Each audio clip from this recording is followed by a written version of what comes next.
자, 즐거운 라디오 9월 24일 오늘의 방송 시작하겠습니다. 방송 제목, 드디어 시험대에 오른 한미동맹. 아베 트럼프에게 큰소리 뻥뻥 치다가 자국 기업들에게 뒤통수 맞는 현재 상황. 이 두 가지 주제에 대해서 말씀드리도록 하겠습니다. 좋아요, 구독 한 번씩만 정중히 부탁드리고요. 이번에 문재인 대통령과 미국 트럼프 대통령 간의 한미 정상회담이 있었습니다. 어떠한 안건들이 오갈지 많은 관심이 쏟아졌는데요. 아시다시피 가장 민감한 사항인 대북 관련 문제, 그리고 방위비 문제, 한국의 지소미아 연장 종료에 대한 미국의 반응이 어떤가 등이 핵심 의제로 언급이 되었습니다. 어떠한 내용들이 언급되었는지에 대해서 간단히 리뷰해 보도록 하겠습니다. 동아시아 정세에 있어서 한국과 미국의 한미 동맹은 필수적이며 흔들림이 없다는 것에 대해서는 공통적으로 강조가 되었습니다.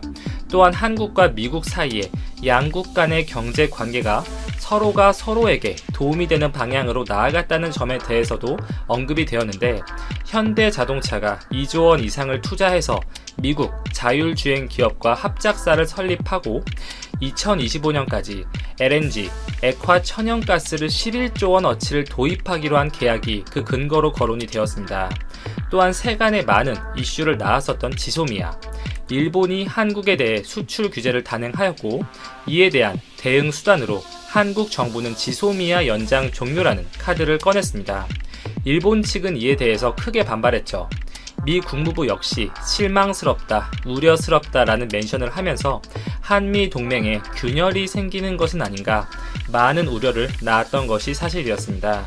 이 지소미아는 이번 회담에서 일절 언급되지 않았는데요. 사실 이 지소미아라는 것이 기본적으로 한국과 일본 간의 협정이죠. 북한 미사일을 포함한 대북 정보, 군사 정보에 대한 상호 교류 협정이지만 체결 당시에 미국의 의중, 중재가 포함되었다는 것은 부인할 수 없는 사실이며, 북한과 중국을 대항하기 위한 이 동아시아 정세에서 한국과 일본이 긴밀하게 협력하는 것이 미국이 원하는 플랜이기 때문에 한국과 일본 간의 이 지소미아가 종료되는 것에 대해 미국이 비판하고 우려를 표출하는 것은 당연하고도 합리적인 반응이라고 말씀을 드렸습니다. 당시에도 미 국무부 측에서만 멘션이 나왔었지, 트럼프는 이에 대해서 적극적인 의견이나 불편함을 표출하거나 한 적은 없었고, 이번 회담에서도 마찬가지였습니다.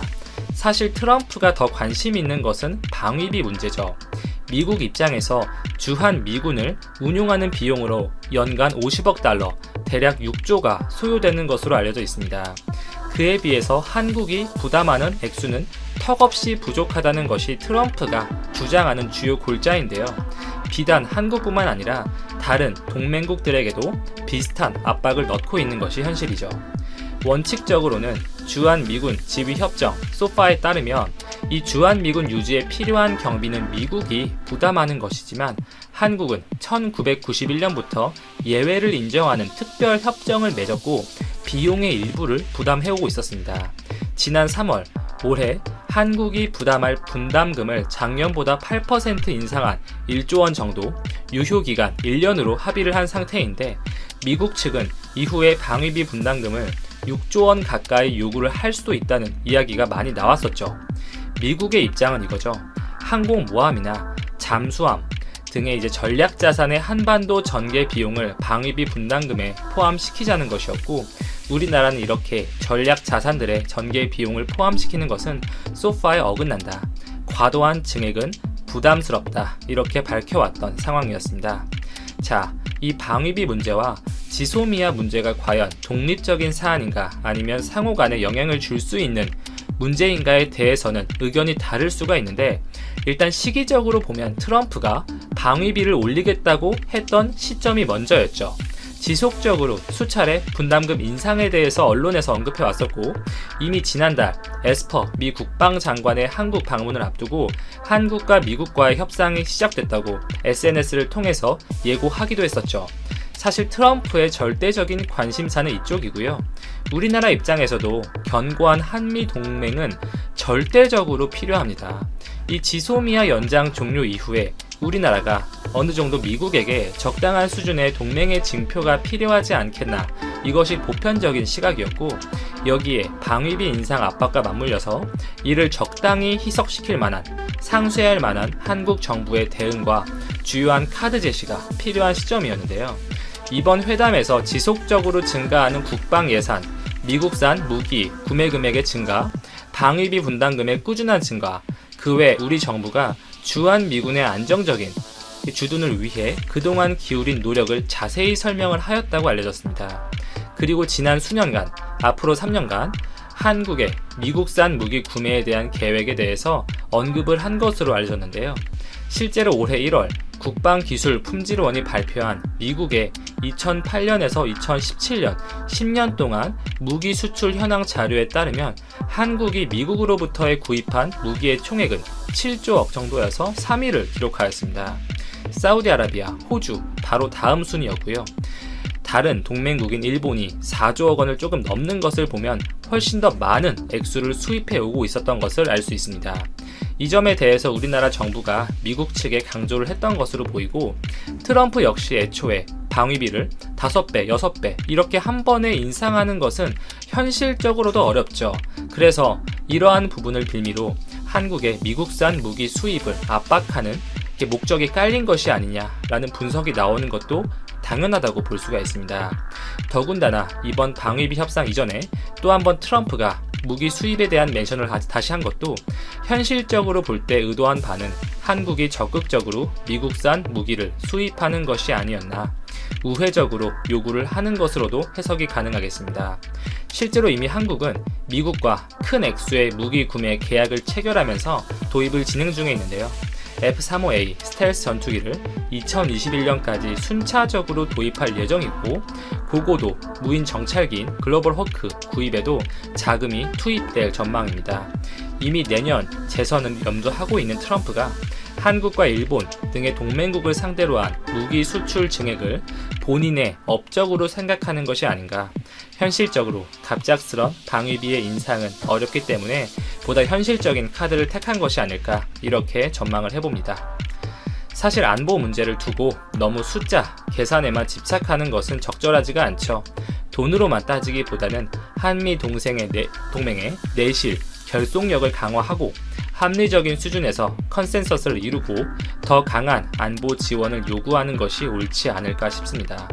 또한 현재 1년 단위인 협상 주기, 이렇게 매년 방위비 협상을 진행하는 것은 한국과 미국과의 갈등, 오해가 계속될 수가 있기 때문에 예전처럼 협상 주기를 3년에서 5년 정도로 늘리는 것에 대한 검토가 필요할 것이고, 방위 분담금의 타당성과 투명성을 확보하는 것이 우리 입장에서는 매우 중요할 것으로 사료됩니다.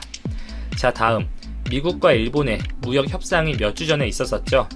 당시 일본의 아베 총리는 미국산 옥수수를 대량 구매해 줄 것으로 약속을 했었습니다. 당시에도 미국에게 지나치게 퍼주는 것이 아니냐, 이런 퍼주기 협상에 대한 논란이 있었는데요. 최근에 일본 내에서 이러한 불만은 점점 커지고 있습니다. 약속했던 수천억 규모의 사료용 옥수수, 원래는 중국이 구매하려고 했다가 쌩깐 건데요.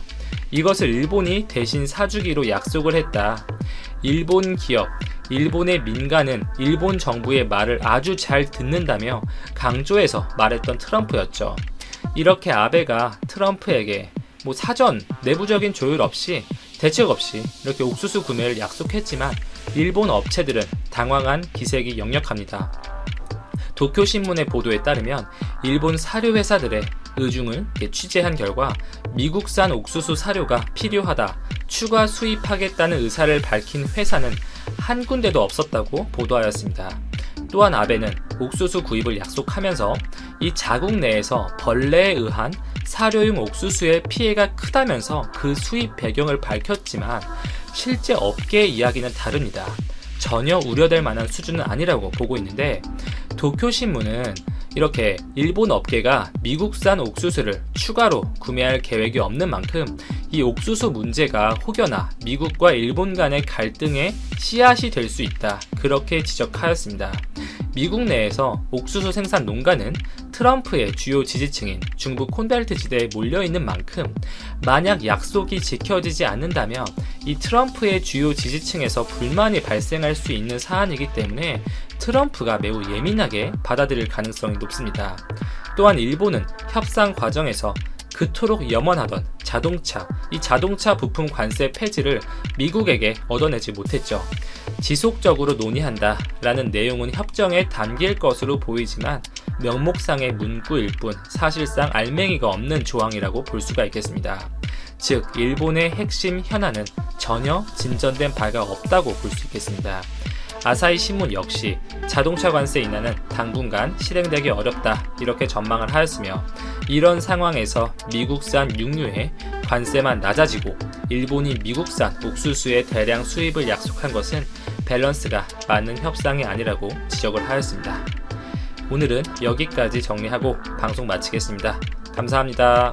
한국의 우주 발사체에 대한 고체 연료 사용을 제한한 한미 미사일 지침이 28일 개정됐다. 이에 따라 고체 연료를 사용하는 우주 발사체 연구가 국내에서 자유롭게 이루어질 수 있게 됐다.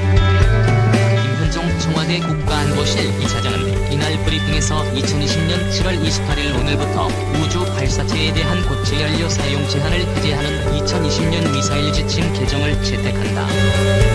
대한민국의 모든 기업과 연구소, 대한민국 국적의 모든 개인은 기존의 액체 연료뿐 아니라 고체 연료와 하이브리디형 등 다양한 형태의 우주 발사체를 아무 제한 없이 자유롭게 연구, 개발하고 생산, 보유할 수 있다고 밝혔다.